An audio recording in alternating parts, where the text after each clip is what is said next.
Alrighty guys, it's your boy Alec coming back to you with another video. Here we are in the shop, Turbo GMC behind me, and today I want to address a couple things. I want to address our plans for 2025.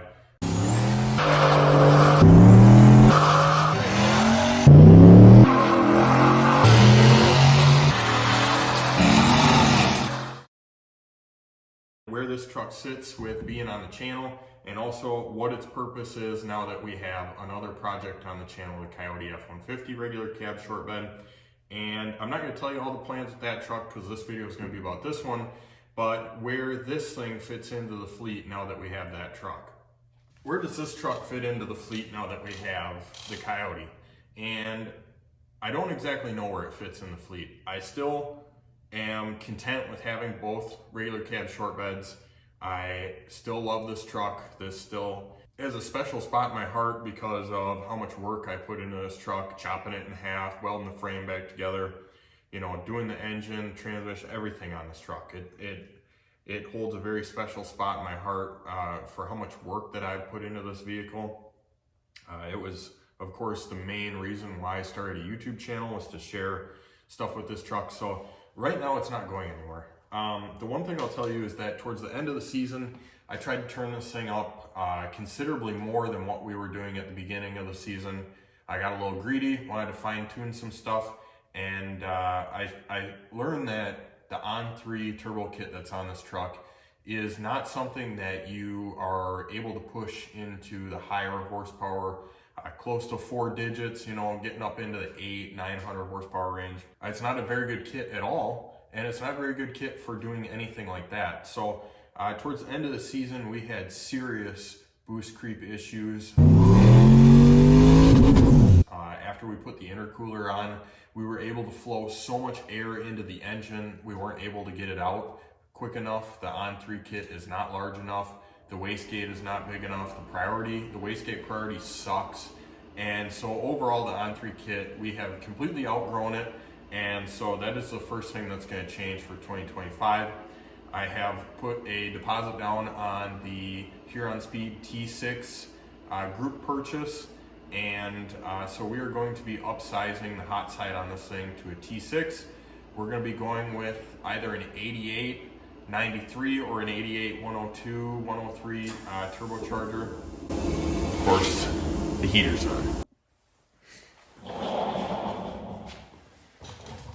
Alrighty, the heater's back off. So I told you about our issues with the turbo kit that's on the truck. It is undersized, we can't make the power we want to make, and we're having serious issues with boost creep.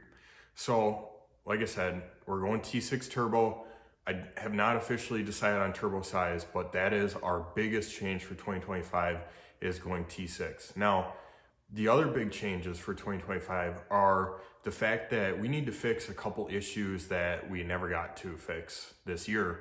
This year was the first year shaking out a truck that was a frame off restoration. And so you're gonna have problems, especially when it's my first time ever building a turbocharged V8 that never came factory with a turbo on it. The big thing that we need to fix is we need to fix the fuel tank issue. Now, the Huron Speed is a pretty decent fuel pump and fuel pump hanger kit. The wiring is good. I made all my own fuel lines. Everything's pretty decent there, but the problem is when we get anything below half a tank, we get fuel tank slosh pretty bad. And so there's a couple ways we can fix this. We can either pull the Huron Speed kit out, we can go with an Atomic Fab surge tank, or we can put Holley hydromats on it. And the second option is probably the way that I'm gonna go.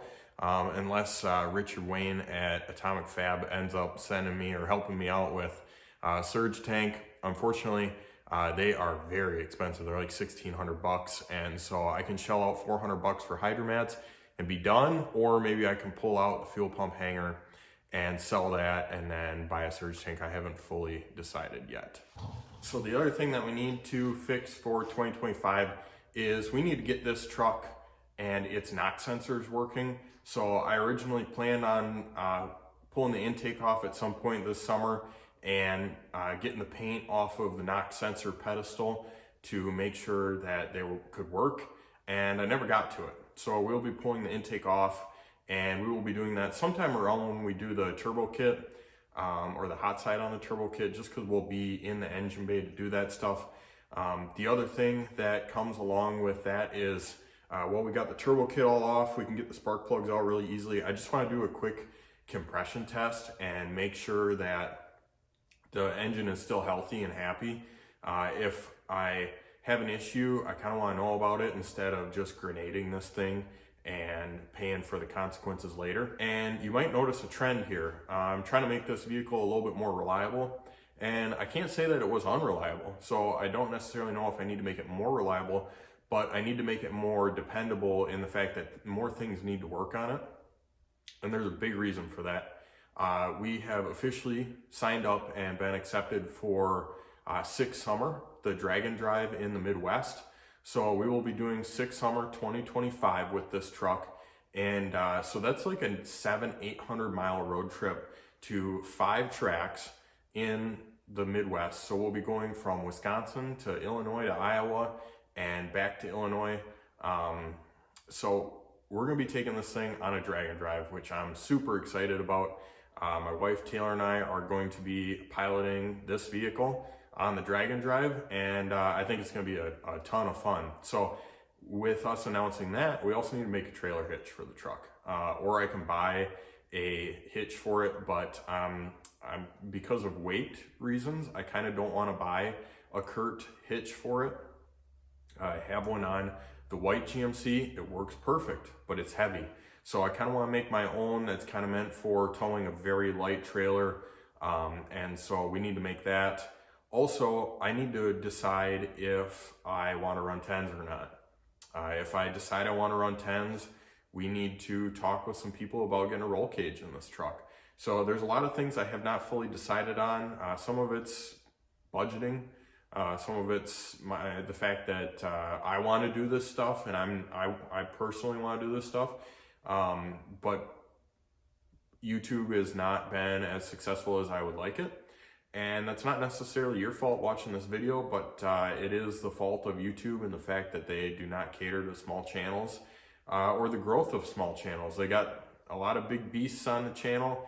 I think of like guys like Cletus, they got 4 million subscribers and they do drag and drives, every single one of them. So why would they care if I am doing anything like that? So there's definitely a money aspect of it, right? I did buy the Coyote F-150 and I have full intentions on building that truck. And let me tell you what, if you think LS stuff is expensive, Coyote stuff is even more expensive. Coyote stuff is like 3 times the price of LS stuff. So that is something that I really want to do. I really want a nice refined version of this truck right here. And to do that, you got to spend the money to do it in a new pickup truck. So I'm sure one day the Coyote F-150s will be similar to this thing, where turbo kits are a couple grand, not thousands, tens of thousands. And, you know, I'm sure that'll happen one day. But right now, they're really freaking expensive. So that's a little bit about our plans for 2025 and what we have coming in store. This truck right now is not going anywhere. I have way too much invested and I love this truck. It's got that place in my heart, right? So not going anywhere. We're going big turbo. We're going to make some big boost, make some big power. Of course, that comes with all kinds of other stuff, and we're taking this truck on its first drag and drive, my first drag and drive, and I'm really excited because as long as everything goes well there, 2026, we're taking 2 trucks on drag and drive. And of course, I can't drive 2 at the same time, so you know what that means. We need another crew to drive the other truck. Alrighty guys, so I hope that you're excited for 2025. I know I just kind of spilled a lot in a very short period of time. So if you got any thoughts or comments, leave them down in the comments section below. And also, you know, if you have anything that you want to see done to this truck, or maybe you have a modification in mind that maybe I have in mind as well, but I haven't said it yet, you know, leave it in the comments below. Let me know what you think.